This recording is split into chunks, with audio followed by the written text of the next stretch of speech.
Dans les rues de Nairobi, capitale du Kenya, ces manifestants scandent des slogans, demandant aux autorités de ramener leurs proches à la maison.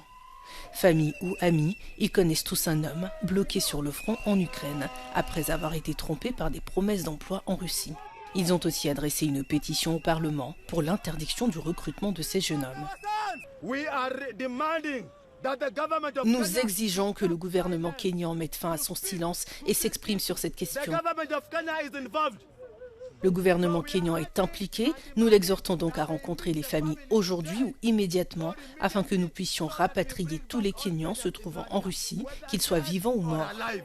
Les familles réclament aussi l'arrestation et l'inculpation des personnes responsables des processus de recrutement pour traite d'êtres humains, recrutement forcé et violation du droit international humanitaire et du droit du travail. À ce jour, 2 Kenyans ont été inculpés de traite d'êtres humains dans cette affaire. Les familles ont aussi brandi des photos de leurs proches portés disparus. Nous n'avons rien à voir avec la guerre entre la Russie et l'Ukraine. Il n'y a pas de guerre entre le Kenya et la Russie. Et nos fils n'ont même pas suivi d'entraînement militaire. Ils n'ont même pas suivi d'entraînement policier.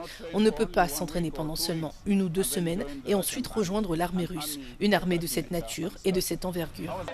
En février, le gouvernement a déclaré que plus de 1000 Kenyans avaient été recrutés pour combattre pour la Russie en Ukraine et qu'au moins 89 Kenyans se trouvaient toujours au front.